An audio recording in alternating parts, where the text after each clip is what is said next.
encore loolu les sax mêmes dinañ si ñëwaat difficultés. mais Ousmane Sonko admis aux urgences loolu ndax loo xaaroon la ak bu nekkee jot nga am ay nouvelles si moom venant de ses proches si ban situation la nekk fu mu toll nii. On nañu ñi ko jege effectivement di confirmer ni mi ngi woon urgence ya mais di fàttali ni nekk urgence ba tamit ba léegi mi ngi ci loxo mi ngi en prison. Donc mënoo am accès ci moom. Même avocat am sax démb. Ça a été très difficile pour ñu mën a am accès wala kenn ki sax am accès Maître Clédor ci moom. Li ñu xam daal ak li ñu yëgal mooy ni situation bu difficile la nekk santé am mi ngi détérioré bu baax a baax a baax et ñoo ngi wax ni opinion bi d'ailleurs c'est un communiqué boo xam ne def nañ ko pour ni nañu def très attention que état na góorgóorlu pour toppatoo ko bu baax a baax ndaxte kat su ko fa dara dalee. Dina indiwaat leneen loo xam ne ci réew mi kenn ñaanu ko yàlla coow li problème yi ak suspicion boo xam ne état dina ko mën a porter donc état moom moo encore une fois war a jël hauteur grandeur góorgóorlu traité ko jox ko dignité boo xam ne war nañ ko jox quelqu'un boo xam ne comme Ousmane Sonko la même su dee àndoog moom mais nga xam ni am na Sénégal une bonne partie du peuple sénégalais boo xam ne mi ngi ànd ak moom ñun tamit ñu ngi continuer di ñaan Ousmane Sonko. Grève de la faim boobu di ko ñaan pour mu mën ko arrêter parce que au-delà de tout ça famille bi njaboot gi ak sénégalais yi donc c'est une situation extrêmement difficile mais nag politique bi ñu nekk nii tamit résistance bi ñuy wax dafa am plusieurs façons de résister. mais yaa ngi décrire koo xam ne nii dafa endurant. waaw wàllum endurance sam bu ñu koy wax si homme politique. bul la tëjee kaso du lu ñu yéene kenn mais homme politique da ngay xam ne tamit surtout fii Sénégal maanaam loolu kenn du ko écarter carrément si yoon homme politique am na ñu bari ñu fi dal. mais est-ce que tamit bu la dalee nga def grève de la faim yi tamit. moom laa doon c'est-à-dire grève de la faim bi c'est justement parce que tu es endurant que tu le fais c'est pas grève de la faim parce que bugguma ngeen téye ma et cetera mais c'est justement pour continuer à protester parce que bañkat la xeexkat la quand il est dehors chez lui quand il est dehors donc il fait des manifestations il est dehors il est dans les meetings il fait son make tour il met en place des coalitions il se bat. Il s'est battu et il a accompagné beaucoup d'acteurs politiques aujourd'hui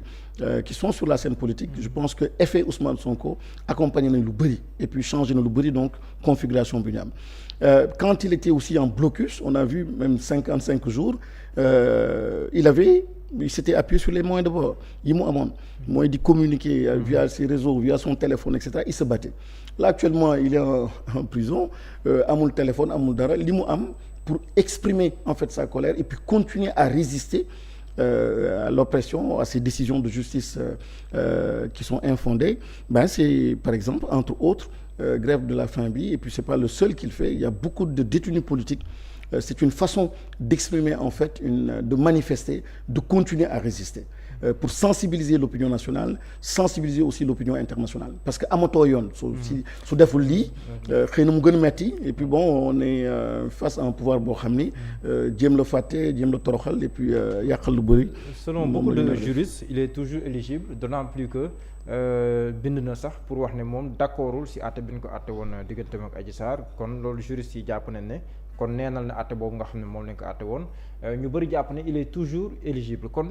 ban posture nga jàpp ne moom mooy la meilleure posture ba tey jii nii boo xam ne ni bu ñu ko teniree de l'opposition comme du pouvoir dina tax ñu am une élection présidentielle inclusive boo xam ne ni ñëpp dinañ bokk. nañu jéem a doxal yoon et d'abord encore une fois je l'ai toujours dit ci sumay discours ni man damay bëgg toujours di placer wu ci position wu hikma parce que moo féete kaw droit et quand on soo xoolee par exemple hikma mooy sagesse waaw sooy xool par exemple amnistie nga xool grâce présidentielle et cetera tubaab bi ci boppam boo xam ne bokk ñoom valeur prévoir nañ ko parce que yooyu ay valeurs yoo xam ne du am mbirum droit mbirum nit la mooy nga egg fenn foo xam ni après c'est le sens du dépassement c'est le pardon mais un pardon qui construit et cetera waxuma ñoom ñu pardonner wante c'est une société boo xam ni dañu war a di jéggalante dañu war a di am le sens du dépassement donc sens du dépassement boobu nag ki ñu koy njëkk laaj moom mooy le président de la République le chef de l'État pour lui intuité personnel parce que il est sur le point de partir te il a tout intérêt turam rester de façon positive donc dans l'histoire Ablaye Wade ak Abdou Diouf benn geste mu ndaw moo tax nit ci effacé lépp loo xam ne ñaawteef la woon mooy li ñu nangu jël seen téléphone au seen adversaire ça a été des gestes grands et tout de suite les Sénégalais ont tellement apprécié qu'ils ont tout oublié aujourd'hui lui il a 6 mois et 7 mois tout sera dit tout sera fait pour jéem ko tiital jéem ko teg pression dans son propre camp ses propres alliés certains qui mettent en avant simplement seeni propre intérêt mën nañu am doxalin bu mel noonu mais moom moo war a xam pain fan la beurré mu xam ne lii intérêt mooy cette grandeur là loolu la Sénégalais yi dul fàtte loolu la Ousmane Sonko dul fàtte loolu la opposition man Moustapha Guirassy keneen ak keneen loolu la sëriñ yii dul fàtte dañ ne ni kii kat macha allah nekk na kilifa nekk na chef parce que xuloo il faut mu am yenn saay bañ a comprendre te mën na am jamante paaka mën na am wante loo xam ni moom la ñuy ñaawlu mooy incapacité de dépasser donc yenn situation yooyu kon ba léegi nañu doxal yoon ba léegi kii yoon empêché wu ko mu nekk candidat benn ñaareel bi su dee am nga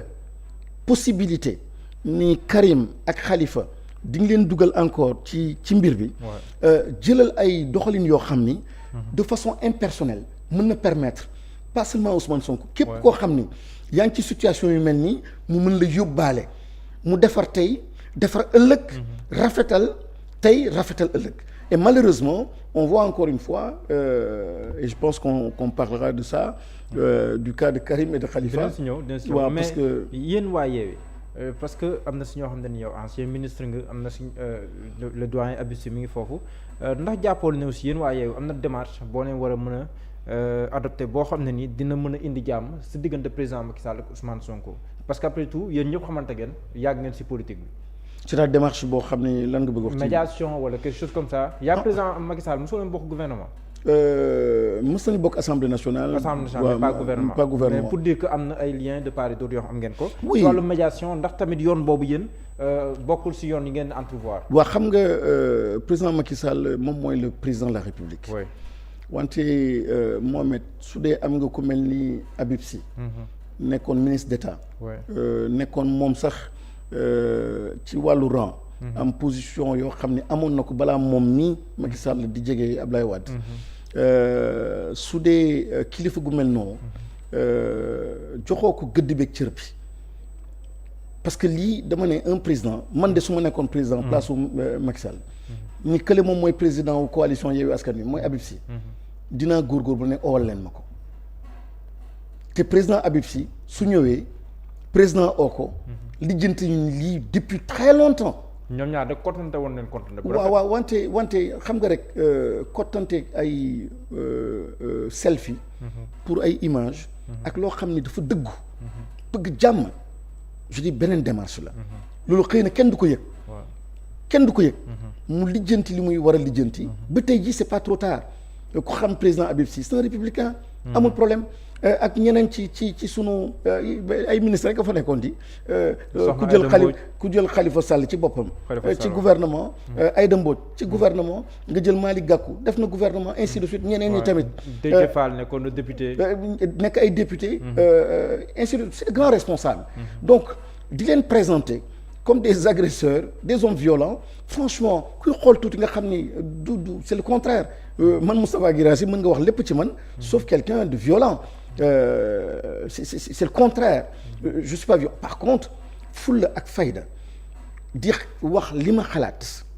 di xeex li ma gëm je l'ai toujours fait. mais au-delà de la dissolution du parti Pastef parce que la waxoon nañ si mais Yewwi Askan Wi depuis un certain temps pour ngeen tenir un point de presse sax jafe-jafe la même siège PRP bi nga xam te ni fa ngeen defee seen déclaration yu bari yenn saa yi pour ngeen àgg fa jafe-jafe la dernière fois pour ngeen àgg au siège du PUR pour mën a def un point de presse aussi jafe-jafe la woon ndax jàppoo ne tamit amaana lii dal Pastef suñu leen ko mënoon dafa yéen waa Yewwi dinañ fa jaar ak yéen. ndax xam nga moom c'est une question très sérieuse.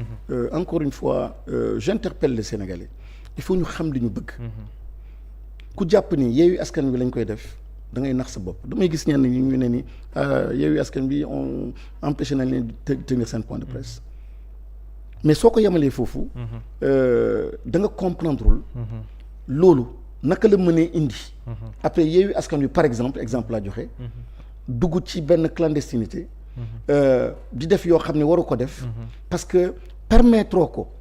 li mu waroon def simplement mu fësal ko mu leer mu topp yoon. loo xam ni siège u nit yaa xayti ak opposition ni ñu ko sacraliser ak posture ak place boo xam ne jox nañ ko ci constitution bi ak importance su opposition nga am sa siège ngay def sa réunion avec ces hommes là dont je parlais ñuy toog nga ñëw fekk leen parce que dañuy fekk si ñu toog di waxtaan comme di waxtaan ni camion gendarme ñëw ne génn leen ci kër jàmbur ci siège jàmbur loolu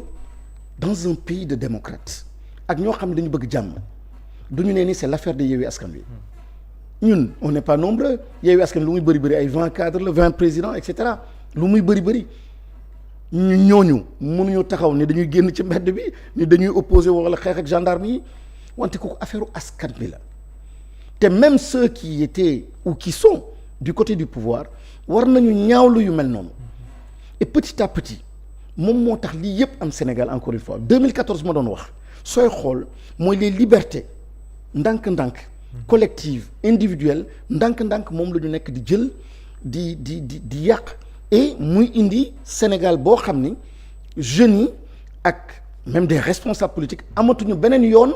lu dul parfois des voies détournées contournées pour s'exprimer ou pour manifester manifestation amatoo droit loolu yëpp c'était des questions qui avaient été réglées par Ablaye Wade le droit de manifester ba ñu dugal ko ci constitution même le F24 sax pour mu lancer. amatu benn possible c'est extraordinaire alors et certains vont dire oui Macky Sall est fort c'est ça être fort c'est ça un état fort non moo tax ma ne il faut que ñu régler la question c'est quoi la paix ban Sénégal la ñu bëgg ban jàmm la ñu bëgg parce que lii encore une fois absence de violence ak jàmm du benn nekkuñu ci jàmm lii baaxul te lii du wéy si aujourd'hui on n'a pas les moyens de nous défendre ëllëg peut-être un autre groupe une autre coalition d'autres politiques d'autres hommes d'autres Sénégalais auront d'autres méthodes pour ne dañuy défendre et résister et en ce moment Sénégal mooy ñàkk moo tax loo xam ne xam nga li ñuy wax une constitution c'est le concentré de l'histoire d'un peuple quoi et c'est une plateforme aussi de ses espérances day baax ñu xam ni suñu constitution commencé wul dooreewul ci Macky Sall c'est toute une histoire des histoires des complications des conflits des contentieux des espérances mu ñu indi ba fii kon nañu def attention quand on révise quand on touche à cette constitution et quand on ne respecte pas cette constitution en ne respectant pas une seule clause de la constitution yaa ngi indi pays bi mu nekk ci risque basculer risque tension risque division et c'est malheureux d'accord waxtu bi sax lu ñu tasee bariwul mais dañuy dem